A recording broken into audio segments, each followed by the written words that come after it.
గురుగారు హ్మ్.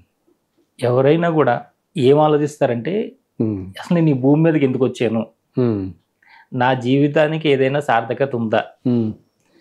ఈ పర్పస్ ఆఫ్ లైఫ్ ఏంటి అంటే నేను పుట్టాను పెరిగాను ఏదో సంసారం చేసుకుంటున్నాను ఈ పిల్లల్ని చదివించుకున్నా లేదా ఇంకోటి చేసి అయిపోయింది ఇంతేనా, లేదా నా జీవితానికి ఏదైనా సార్థకత ఉందా, ఈ జన్మకు సార్థకత హ్మ్. ఏ పర్పస్తో నేను వచ్చాను, అవును. దాన్ని నేను సాధించగలిగానా, దాని వైపుగా నేను ప్రయాణం చేస్తున్నానా, ఇలాంటి ఎన్నో ఉంటాయి గురుగారు. ఈ పర్పస్ ఆఫ్ లైఫ్ హ్మ్. ఏ విధంగా తెలుసుకోవాలి? ఇంతకుముందు అనేక కార్యక్రమాల్లో కూడా ఆ. రకరకాల విషయాలు మాట్లాడుకుంటూ వస్తున్నాం. ఆ. అండ్ ఇవి చూసిన వాళ్ళందరూ కూడా నాకు చెప్తున్నారనమాట. మనం చెప్తున్న వాటిలోనే వాళ్ళ సందేహాలు తీరిపోతున్నాయని. అవురుగా. అండ్ ఇంకా మనిషిన తర్వాత తెల్లాలేసి మనకి ఎన్నెన్నో అనుమానాలు, సందేహాలు. ఎందుకంటే మన నిత్య జీవితంలో ఎన్నో రకాల అనుభవాలు మనకి జరుగుతూ ఉంటాయి. అవురు. ఎన్నో ఎక్స్పీరియన్స్ అవుతుంటాయి. ఒక కష్టాలు పడుతుంటాం, నష్టం ఏదో చోట ఒకటి కోల్పోతాం, ఒకటి అనుకుంటాం, అది అవ్వదు. ఇట్లా రకరకాలు పడుతున్నప్పుడు ప్రతి వాళ్ళకి అనేక సమస్యలు రావటం, అనేక ప్రశ్నలు రావటం అనేది మానవ సహజం మనందరికీ కూడా. ఏదో చెప్తాను కదా, అనుకున్నట్టుగా అన్నీ కూడా ఈ ప్రపంచంలో జరగవు కదా. ఏ మనిషి జీవితంలో అయినా కూడా అసలు రేపు ఏమిటనేది మనకు తెలియదు, ముందేం జరగబోతుందని మనకు తెలియదు. అండ్ వీటన్నిటికీ జరుగుతున్న వాటన్నిటికీ కూడా అర్థం మనకి తెలియదు. ఎందుకు ఇంత ధర్మంగా ఉంటున్నా నేను ఎందుకు కష్టాలు పడుతున్నా అనుకుంటాం.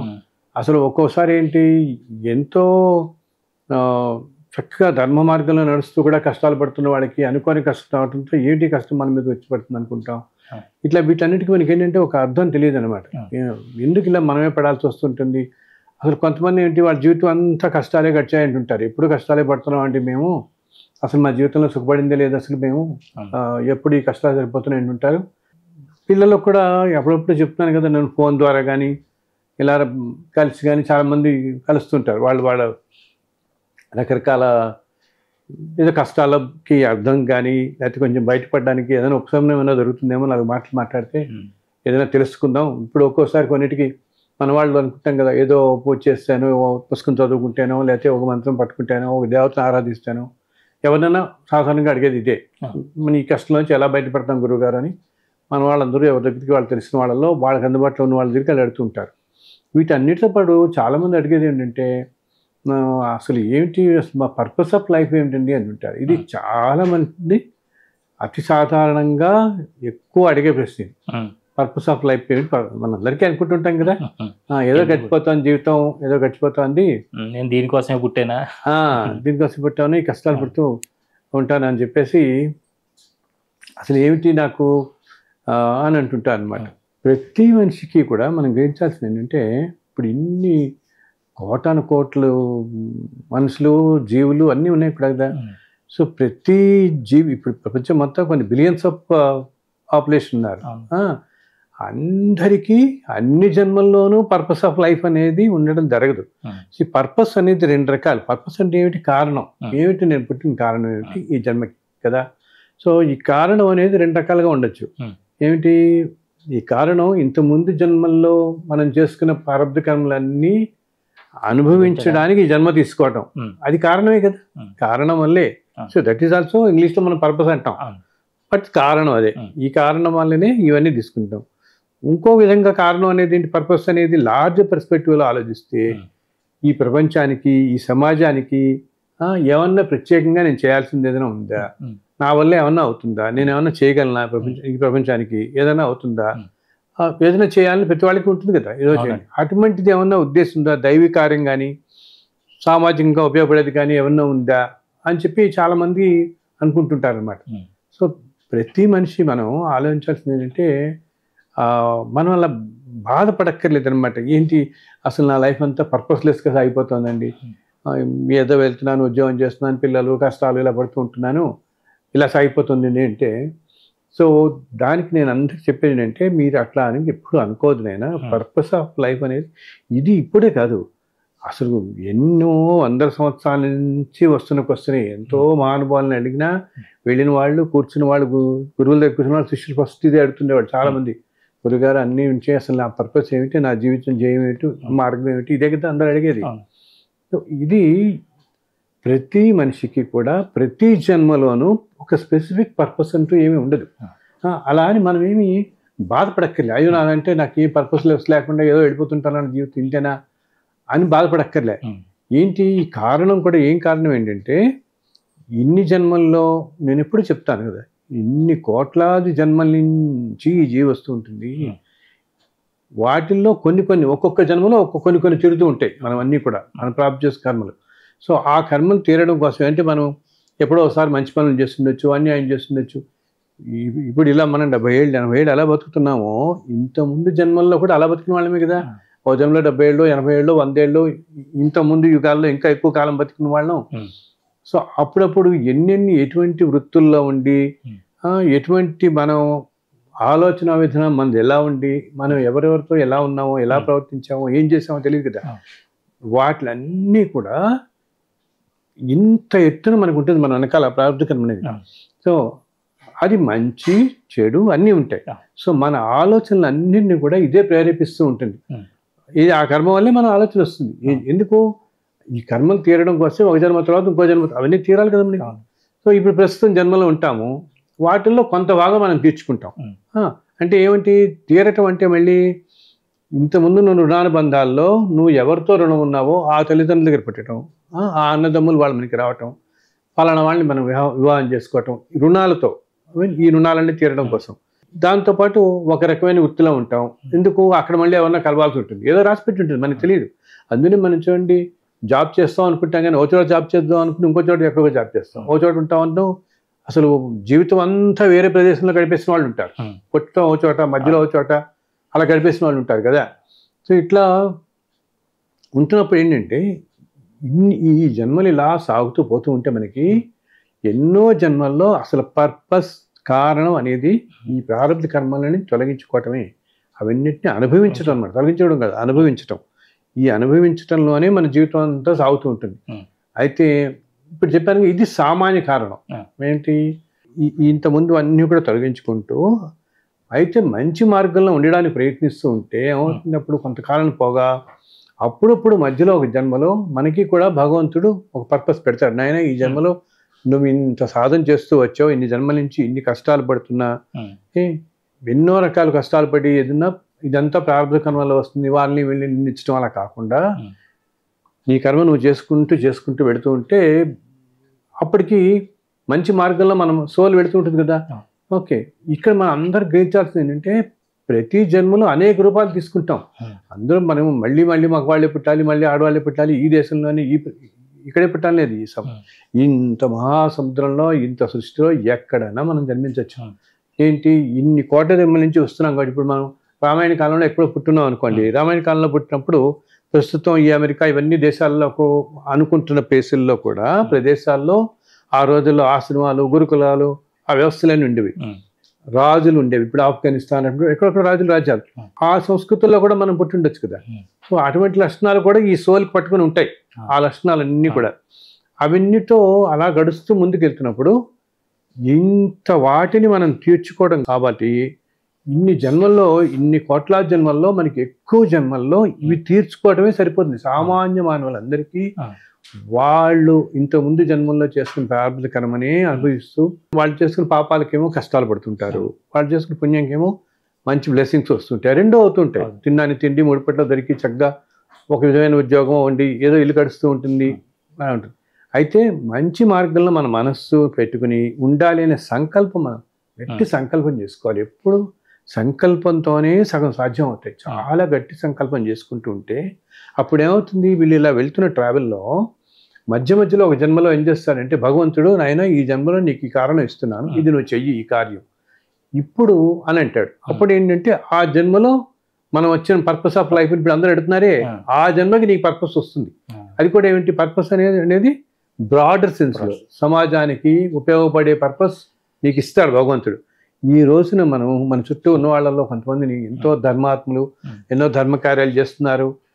కొంతమంది ఏంటి వాళ్ళకి డబ్బు బాగా సంపాదించి ఓకే అది ఉద్యోగాలు అవనండి వ్యాపారాలు అవనండి బాగా సంపాదించి మంచి పనులు చేస్తున్నారు వాళ్ళు. కొంతమంది ఏంటంటే ఎక్కువ ధర్మ ప్రవృత్తిలో ఉండి నలుగురికి నాలుగు నేర్పిస్తూ మంచి చెప్తూ ఇట్లాగా. సో వీళ్ళందరూ కూడా ఈ జన్మల్లో మన కంటి కనపడుతున్న వాళ్ళల్లో ఒక పర్పస్ అని భగవంతుడు ఏంటి వీళ్ళకి పర్పస్ ఇచ్చాడు. అయినా మీరు ఇన్ని జన్మల నుంచి మీ ప్రార్థనలు అనిపిస్తున్నా కూడా మంచి మార్గంలో పట్టుకుని సంకల్పంగా ఉన్నారు కాబట్టి Hmm. ఈ జన్మలో మీకు ఈ కారణం ఇస్తున్నాను, ఈ పని ఇస్తున్నాను, ఇది చేయండి మీరు. Hmm. సో వాళ్ళ ద్వారా జరుగుతుంది, సమాజంలో చేస్తున్నారు. ఇంతకుముందు జన్మల్లో మనం ఇలా మంచి చెడు మంచి చేసుకుంటూ సాధనలో గట్టిగా ఉంటూ గట్టిగా పట్టుకొని ఉంటే మధ్యలో ఒక జన్మలో మనకి ఆయన ఇస్తాడు, ఆయన ఈ జన్మలో నువ్వు చెయ్యి అని. Hmm. మళ్ళీ తర్వాత జన్మల్లో కూడా నువ్వు ఇలాగే ఉంటావని లేదు. Hmm. అర్థమైందా? ఎందుకంటే మనకు వెనకాల వేసుకుని కొన్ని కోట్ల జన్మల నుంచి వస్తున్న ప్రారంభ కర్మ కదా. అవును. సో మళ్ళీ అవతల ఆ కర్మను అనుభవించడానికి ముందు జన్మలో గడిపోతాం. అంటే ఏంటి, ఆ తర్వాత జన్మలో ఇంక నీకు పర్పస్ అనేది ఏం లేదు. ఆ పర్పస్ లేదు అంటే ఆ ఉన్న పర్పస్ నువ్వు ఇంతకుముందు జన్మల్లో అది ఆ కర్మని తీర్చుకుంటూ వెళ్ళడమే పర్పస్ తర్వాత జన్మలో. ఈ జన్మలో మాత్రం నువ్వు ఇంతకుముందు ఎంత సంకల్పం చేసుకున్నావు కాబట్టి నీ కర్మను అనుభవిస్తున్నావు చేస్తూ కూడా ఆయన ఏం చేస్తాడంటే భగవంతుడు నీకు ఒక మంచి పని పెడతాడు. ఆయన ఈ జన్మలో నువ్వు ఈ పని చెయ్యి, ఈ కార్యం చెయ్యి, సమాజానికి హితం చెయ్యి, ఇట్లా చెయ్యి, ఇలా చెయ్యి అనమాట. ఇలా చేస్తున్నప్పుడు తర్వాత జన్మ మళ్ళీ ఈ పాతవే నీకు వస్తూ ఉంటాయి. చాలా మందికి జరిగేది ఏంటంటే ఇలా మధ్య మధ్యలో మళ్ళీ నువ్వు తర్వాత జన్మలోకి ఏంటి మళ్ళీ ఆ పాత ప్రారంభ కర్మనంతా క్లియర్ చేసుకుంటే సపోజ్ మనకి గుర్తే అంటే సుమారుగా మామూలుగా మనకి అందరికీ అర్థం కావడం కోసం చెప్తున్నాను. ఒక 1000 కిలోల బరువు అంత ఉందనుకుందాం మనం. ఓకే, ఒక 200-300 కిలోలు అలా తీసుకుంటూ పెడుతూ ఉంటాం, మళ్ళీ పోగేసుకుంటూ ఉంటాం, మళ్ళీ తీసుకుంటాం. అప్పుడు ఏం చేస్తాడు ఆయన మధ్యలో కొంచెం కొన్ని జన్మల్లో నీకు సత్సంకల్పంతో వెళుతూ ధర్మ మార్గంలో వెళుతూ ఉంటే కానీ ఈ జన్మలో నువ్వు మంచి పని చెయ్యి అని పెడతాడు. అప్పుడు ఏం చేస్తారు వీళ్ళు కూడా కష్టాలు పడుకుని ఉంటారు. వీళ్ళలో చాలా మంది చూస్తే మనం చిన్నప్పటి నుంచి కష్టపడి ఒక స్థాయికి వచ్చిన వాళ్ళు కూడా ఉంటారు. వీళ్ళలో వచ్చి సమాజానికి ఉపయోగపడి 4 మంచి పనులు చేస్తారు వాళ్ళు. ఇప్పుడు తర్వాత జన్మ ఎలా ఉంటుంది, మళ్ళీ పాత మిగిలిపోయింది ఉంటుంది కదా, అది మళ్ళీ అనిపించడానికి ముందుకు వెళ్ళిపోతారు. అందుకని నేను చెప్తాను, నా దగ్గరికి వచ్చిన వాళ్ళ మధ్య ఒక ఆయన చాలా బాధపడుతూ ఉన్నాడు. నేను అసలు అతి సామాన్యంగా ఉన్నానండి, నేను అసామాన్యం జీవితం గడుపుతున్నాను, ఒక పర్పస్లెస్ లైఫ్లా ఉంది నాదంటే. మళ్ళీ మనిషి ధర్మంగా ఉంటాడు, చాలా మంచి ధర్మ మార్గంలో ఉంటాడు, చక్కగా మంచి పనులు చేస్తుంటాడు. కానీ ఒక బ్రాడర్ సెన్స్లో నేను చేయలేకపోతున్నాను పర్పస్ అనేది, ఏదో నలుగురికి ఉపయోగపడే పని కానీ ఏదైనా. ఇప్పుడు మన వాళ్ళందరూ ఏమనుకుంటారు, పర్పస్ అనగానే ఏదో గుడి కట్టించడమో, లేకపోతే ఇంకొక కాలేజ్ కట్టించడమో, లేకపోతే ఏదో పెద్ద ఎత్తున కార్యక్రమాలు చేయటము, ఇవే అవి వాళ్ళు అలా గుర్తించే విధమైనటువంటివి కనపడాలన్నమాట, కంటికి కనపడేలాగా ఉంటాయని. కానీ కొంతమంది పర్పస్ ఎలా ఉంటుంది, ఎప్పుడు వాళ్ళు ధ్యానంలో ఉండి ప్రపంచాన్ని శ్రేయస్సు కోసం ఆ ధ్యానంతో జరపొస్తారు. వాళ్ళు బయటికి కనపడరు మనకి. అటువంటి వాళ్ళు అసలు మన ధర్మమైన జీవితం గడుపుతూ ఉండుంటే ఆ మనుషుల వల్లే ఎంతో ప్రభావం, అది కూడా పర్పసే ఈ భూమిని కాపాడడానికి అనమాట. నా దగ్గరికి ఈ మధ్య ఒక ఆయన వచ్చాడు, ఆయన ఇలాగే చాలా బాధపడుతున్నాడు అనమాట. మామూలు అతి సామాన్య స్కూల్ టీచర్ ఉద్యోగం చేస్తూ అనేక కష్టాలు పడుతున్నాడు పాపం. పడుతూ అదే అన్నాడు, ఏంటండి ఇంత ధర్మంగా ఉన్నాను, చేసుకుంటున్నాను, ఒక పర్పస్ లేదు, ఏం లేదు, ఎప్పుడు ఈ పిల్లలు చదివించడం ఇదే గోల సరిపోతాను నాకు, మళ్ళీ వీళ్ళ పెళ్ళిళ్ళు ఆ పెళ్ళిళ్ళు దీంట్లో ఇలా పడుతున్నాను కానీ ఏమీ అవ్వట్లేదంటే నేను ఆయనతో చెప్పాను, ఆయన మీరు ఇంతకుముందు వెనకాల 4 జన్మల్లో ఒక పెద్ద బ్రహ్మాండమైన గురుకులమే పెట్టారు మీరు. అక్కడ గురుకుల ట్రస్ట్ ఒకటి పెట్టి చాలా చేశారు. ఆ ట్రస్ట్ మీరు చేసి అప్పుడు బాగా సంపాదించుకుని ఈ సమాజానికి ఎంతో చేశారు. అప్పుడు ఇంకోటి కూడా చెప్పాను ఆయనతో, నేను అది ఎప్పుడో జన్మల్లో అయిపోయి ఉంటుంది కదండి అన్నాడు. నేను అదే చెప్పాను, ఆయన ఇన్ని కోట్ల జన్మల్లో మీరు చేస్తున్న పాపపుణ్యాల ఫలంగా ఇలా అవన్నీ అనుభవిస్తూ సాధారణంగా 99% జీవితాలు ఇలాగే జరుగుతాయి. సాధారణంగా జరిగే జీవితాలు కదా, ఏదో కష్టం పడతాం, ఉద్యోగం చేసుకుంటాం, ఈ లైఫ్లో వెళ్ళిపోతూ ఉంటుంది మనకి అది. ఓకే, మధ్యలో ధర్మ మార్గంగా ఉండటం కానీ స్పెసిఫిక్ పర్పస్, ప్రత్యేక కారణం, ప్రత్యేకం అనేది కొంతమంది ద్వారా అది ఈతో అన్నాను, ఆయన మీరు ఇంతమంది జన్మలో చేశారు, ఇప్పుడు జన్మల్లోన మళ్ళీ పాత్రంతా తీర్చుకోవాలి కదా, మరి అవన్నీ ఇప్పుడు మీరు తీర్చుకుంటున్నారు. అంతేగాని అసలు నాకు పర్పస్లెస్ లేకుండా వెళ్ళిపోతుంది ఈ సోల్ అనుకోవద్దు. ఆత్మ ప్రయాణం అలా వెళ్ళదు. ఇలా వెళుతుంటే ముందు మళ్ళీ భగవంతుడు మీరు మంచి మార్గాన్నే పట్టుకుని ఎప్పుడైతే ఉంటారో అప్పుడు ఈ ట్రావెల్లో మళ్ళీ ఒక 50-100 జన్మలకి మీకు పర్పస్ ఇస్తాడు ఆయన తప్పకుండా. ఈ చైన్ నువ్వు మంచి మార్గంలో వెళ్తున్నావు కాబట్టి పర్పస్ చెయ్యి, ఈ కర్మలు నువ్వు ప్రారంభ కర్మలు. సో వీళ్ళు ఏమవుతారంటే ముందు మనం ఇలా ప్రయత్నం చేస్తూ ఉంటే ఎప్పుడో అప్పటికి ఇంకా తగ్గించుకోగలుగుతాం. ఎప్పుడు మంచి పనులు చేస్తూ మనం కొంతమంది చూస్తే మేము ధర్మాత్ములు చాలా ధర్మంగా ఉంటారని ఆ మార్గంలోకి వెళ్ళగలుగుతాం. అందుకని మనం ఎవరిని గబుక్కుని డీలా పడిపోకూడదు. ఏమిటి నేను అసలు అది సాధారణంగా గడుస్తుంది, ఏమో ఇంత ముందు జన్మలో ఎంత గొప్పవాడు అని తెలియదు కదా, ఏదో మంచి పర్పస్ అని ముందు వచ్చే జన్మల్లో భగవంతుడు మళ్ళీ ఇస్తాడు నీకు.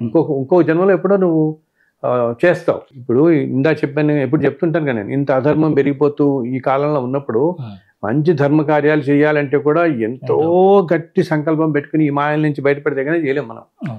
మళ్ళీ మనకి త్రేతాయుగం మళ్ళీ ద్వాపరయుగాలు వస్తాయి కదా, అప్పుడు చక్కగా నువ్వు చేయగలుగుతావు, మంచి పర్పస్ఫుల్ గానే నువ్వు చేయగలుగుతావు నీ లైఫ్. సో అందుకని నేను చెప్పేది అందరికీ, మన వాళ్ళు అంటారు ఆత్మ న్యూన్యతాభావం అని, వాళ్ళని తక్కువ చేసుకోవటం, ఇన్ఫీరియారిటీ కాంప్లెక్స్కి వచ్చి అసలు చాలా పర్పస్లెస్ అయిపోతుంది అంకుల్. నాతో కొంతమంది అంటారు అసలు పర్పస్లెస్గా ఉంది అంకుల్, ఏదో వచ్చాను, ఏదో పెళ్లి చేస్తున్నాను, ఏదో చేస్తున్నాను, అయిపోతుంది మళ్ళీ ఉద్యోగం అంటారు, ఏదో సాఫ్ట్వేర్లో చేస్తాను, 4 ఉద్యోగాలు చేస్తున్నాను, ఏం చూస్తుంటే పిల్లలకంటే ఇట్లా అయిపోతుంది అంటే నేనంటే లేదు తల్లి, చెప్పాను ఈ మధ్య ఒక పిల్లకి, లేదు తల్లి పర్పస్లెస్ అని అస్సలు అనుకోవద్దు. ఇంతకుముందు జన్మలో నువ్వు ఎంతో మంచి చేసావు, మంచి ఇన్స్టిట్యూట్ ఉంది, ఎంతో ఎడ్యుకేట్ చేసావు, నలుగురికి ఎంతో నీ జ్ఞానం నేర్పించావు, బట్ అంతకుముందు వెనకాల జన్మల కర్మ ఉంది కదా, అది తీరుతోంది ఇప్పుడు నీకు, సో చక్కగా తీర్చుకుంటున్నావు అనుకో. అందుకని మన వాళ్ళందరికీ నేను చెప్తాను, మనం పడుతున్న అన్ని ఎక్స్పీరియన్సెస్కి మన సాక్షిభూతంగా ఉండాలి. ఆయన ఏ జన్మలో ఏం చేసుకున్నా మనకు తెలియదు కాబట్టి ఏది మనకి అంటకుండా మళ్ళీ వీటి వల్ల మన ఎమోషన్స్ తెచ్చుకుని మనం ఇంకో 4 మాటని దీంట్లో పడిపోయి తెచ్చుకుంటే ఇంకా మనం పోగేసుకుంటాం. ఆ 1000 కిలోలు కష్టం ఇంకా 1500 2000 ముందుకు వెళ్ళిపోతుంటుంది. దీంట్లో బయటపడాలంటే ఏ జన్మకు ఆ జన్మలో మనకి తోచిన రీతిలోనే మనకి వీలున్న రీతిలో మనం చేసుకుంటూ ఉంటే తప్పును ఉంటాం. అంతేగాని ఇలాగా బాధపడిపోవద్దు అని చెప్తాను అందరికీ నేను. పర్పస్లెస్ అనే మాట అనుకోవద్దు. మీరు ఇంతకుముందు చేసుంటారు ఎప్పుడో, మళ్ళీ ఎప్పుడో ఇస్తాడు ఆయన కారణం. ఇంకా మనం అంటాం చూడండి, ఒక్కోసారి దైవాంశంభూతులని వాళ్ళు ఏంటంటే ఒక ప్రత్యేక కారణం కోసం భగవంతుడు అంశతో పుట్టేవాడు. అది అక్కడక్కడ ఒక చంద్రశేఖర్ సరస్వతి, కంచి మహాస్వామి వారు, లేకపోతే రమణ మహర్షి కానీ, ఒక మహావతార్ బాబాజీ కానీ, ఒక త్రైలింగ స్వామి, వాళ్ళు అంశలతో వచ్చిన వాళ్ళు. వాళ్ళకి ఈ కారణం అసలు ఇటువంటి వాటికి ఏమి సంబంధం లేదు, వీటన్నిటికంటే బియాండ్ అనమాట. అన్నిటికంటే ధర్మాన్ని నిలబెట్టడం కోసం ఈ భూమి మీద కాస్త జనాలందరినీ ధర్మం వైపు నడిపించడం కోసం అంశతో వచ్చిన వాళ్ళు. మామూలు సాధారణ మానవులంతా మన కర్మను మనం చేసుకుంటూ పోతూ ప్రతి జన్మలో కూడా పర్పస్ అంటే ఇది నేను అనేది కారణం ఉంటుంది. ఏంటి ఆ కారణం? అవన్నీ కూడా అనుభవించడం. కానీ అది తప్పుగా అనుకోకూడదు. మనం అవన్నీ నేను అనుభవిస్తున్నాను అని చెప్పి అనుకుని బాధపడి దీనివల్ల ఇంకో నలుగురిని ఏమన్నా ఏదో తోలినాడి 4 మాటలు గట్టిగా మాట్లాడి ఇంకేదైనా. కొంతమంది ఏం చేస్తున్నారు తెలుసా, ఆల్రెడీ కష్టాలు పడ్డానండి, ఆల్రెడీ నేను పడ్డాను, ఇప్పుడు నేను ఇంకేం చేస్తే ఏమిటి అన్నట్టుగా. అలా ఎప్పుడు అది ఎప్పుడు కష్టాలు పడుతున్నావు కదా అని ఏం చేసినా ఇంతకంటే ఏ వస్తుంది కష్టం ఇంకా అంటా. నాకు నువ్వు అనుకుంటున్నావు ఇంతకంటే ఏ కష్టం అనేది ఈ జన్మలో రాకపోవచ్చు, జన్మలో వస్తే ఇలా చేసినందువల్ల తర్వాత ఇంకొన్ని 100 జన్మలు పట్టుకుంటుంది ఇదంతా మనకి. అందుకని కష్టం పడుతున్నాం కదా అని ఇంతకంటే ఏముంటుంది నాకు కష్టం అంటారు. అందుకని ఎలా ఉన్నా పర్వాలేదు అన్నట్టుగా. ఇలాంటి సమయంలో కూడా ధర్మబద్ధంగా ఉంటేనే తర్వాత జన్మలకి మంచి జన్మలు వస్తే మంచి దానికి వెళ్తాం. అంతేగాని మనం ఇలా నేను ఫీల్ అవ్వద్దు అని చెప్తాను. ప్రతి మనిషి పర్పస్ లెస్ అనేది అసలు క్వశ్చన్ లేదు. ఇది కూడా ఒక పర్పసే, ప్రారంభ కర్మ తీర్చుకోవడం కూడా పర్పసే. దీన్ని దాటి వెళ్ళకూడదు కదా మనం, ఇది కూడా ఈ పర్పసే. బట్ మంచి కారణం అనేది తప్పకుండా చేస్తాడు ఆయన. 100 జన్మలు 400 జన్మలు అయినప్పుడు సంకల్పం గట్టిగా ఉన్నప్పుడు మనం చేసుకున్న మంచి కర్మల వల్ల మంచి పనులు చేస్తాం. ఆ జన్మలో అది ఒక కారణం అవుతుంది. అప్పుడు ఆ జన్మకి మామూలు జీవులంతా మనమంతా తీర్చుకుంటూ వెళ్ళిపోతుంటాం. దీన్ని కూడా అలా తీసుకోగలగాలి. ఇది ఒక నెగిటివ్ లాగా తీసుకోకుండా, ఇలాగ చెప్పాను కదా, ఇన్ఫీరియారిటీ కాంప్లెక్స్ అయ్యి బాధపడి డౌన్ అయిపోకుండా ఇప్పుడు మనం చేస్తున్న ఈ కర్మలన్నీ కూడా మనకి రేపు పొద్దున ఏదో విధంగా ఉపయోగపడతాయి. మనం మంచి కనుకొని మంచి కర్మలే చేసుకుంటూ వెళ్ళాలి, పాతవి తీర్చుకుంటూ వెళ్ళాలి అన్నమాట. కారణం లేకుండా జన్మ అనేది ఏది తీసుకోదు ఈ భూమి మీద, అస్సలు ప్రతిదానికి కారణం ఉంటుంది.